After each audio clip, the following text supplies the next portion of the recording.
대선 후보들이 잇따라 중소기업 관련 정책을 들고 나오면서 중소기업 살리기에 관심이 집중되고 있는데요. 금융위원회에서도 오늘 중소기업의 자금 조달을 돕기 위해 만들어진 비상장기업 주식시장인 코넥스의 제도 개선 방안을 발표했습니다. 코넥스가 유망한 중소기업의 자금 조달과 M&A 등을 지원해왔지만 엄격한 제도 탓에 아직 활성화되진 못하고 있기 때문인데요. 오늘 투데이 포커스에서는 금융위원회의 이번 코넥스 제도 개선으로 어떤 점이 바뀌는지, 또 중소기업과 투자자에게는 어떤 영향을 미칠지 김성훈 기자와 이야기 나눠보겠습니다. 안녕하세요. 네, 안녕하세요. 네, 금융위원회가 코넥스 시장 활성화 방안을 발표했다고 하는데요.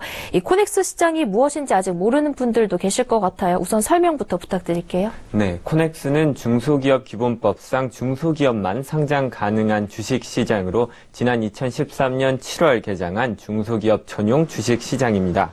코스닥 시장에 이은 제3회 주식시장인데요. 우수한 기술력과 핵심 역량을 갖고 있지만 짧은 경력이나 홍보 부족 때문에 자금 조달에 어려움을 겪는 초기 중소기업과 벤처기업을 돕기 위해 설립됐습니다. 코넥스 시장은 초기 중소기업도 상장할 수 있도록 공모, 사모, 직상장 등 다양한 진입 방법을 갖고 있고 진입 요건도 최소화했습니다.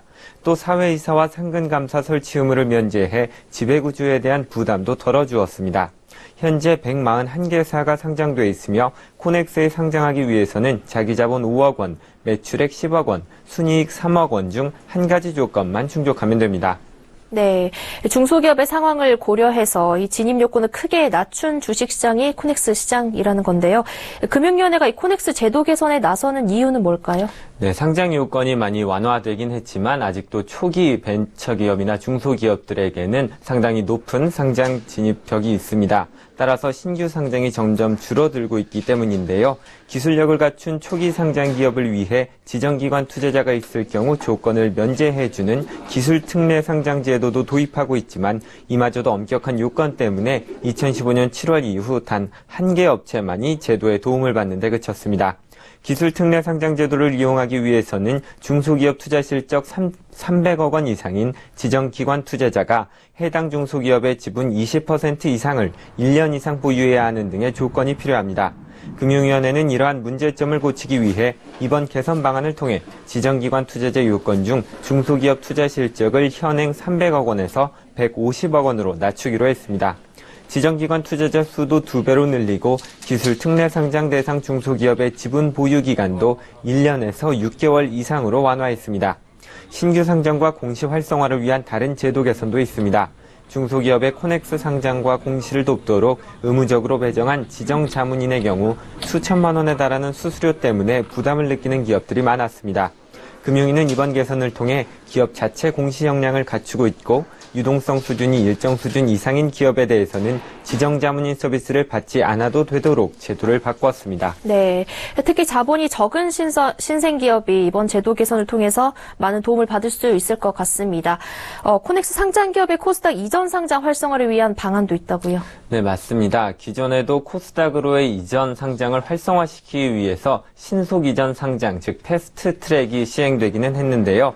하지만 요건이 까다로워서 전체 26개 이전 상장 기업 중 신속 이전 상장을 활용한 기업은 9개사에 불과했습니다. 따라서 코넥스에서 성장한 중소기업들이 패스트트랙을 보다 활발히 이용할 수 있도록 패스트트랙 이용 요건을 완화하고 패스트트랙 이후 1년 이상이던 지정자문인 선임 유지 기간도 6개월 이상으로 개선했습니다. 또 코스닥 이전 이후 주식의 매매 일부를 제한하는 보호예수 의무 기간도 기존 1년에서 6개월로 줄였습니다. 네, 코넥스에 성장한 기업들이 보다 코스닥으로 진출하기가 더 쉬워지겠네요. 그리고 코넥스 시장 자체를 활성화하기 위한 제도도 있다는데 어떤 것인가요? 네, 코넥스 시장은 지난 2015년 1차 제도 개선 이후 거래가 활성화됐었지만 코넥스의 상위 종목들이 코스닥에 편입한 이후에 다시 거래량이 줄어드는 모습을 보였습니다. 금융위는 이를 개선하기 위해 코넥스 시장 상장 기업과 3억 원 이상 크라우드 펀딩 성공 기업에 대해 소액 공모 적용 기준을 기존 10억 원 미만에서 20억 원 미만으로 확대하기로 했습니다. 또 1억 원의 기본 예탁금 면제 대상자의 창업 기획자, 즉 엑셀러레이터를 포함해 코넥스 기업에 대한 투자가 활성화되도록 했습니다. 이를 통해 크라우드 펀딩에 성공한 기업이 코넥스 시장을 거쳐 코스닥으로 진입하는 선순환 구조를 만들고 초기 모험 자본을 투자한 투자자들이 회수와 재투자를 할 수 있는 환경을 만들겠다는 것이 금융위원회의 목표입니다. 네. 코넥스 시장의 제도 개선에 대해 김성훈 기자와 이야기 나눠봤습니다. 오늘 말씀 고맙습니다. 감사합니다.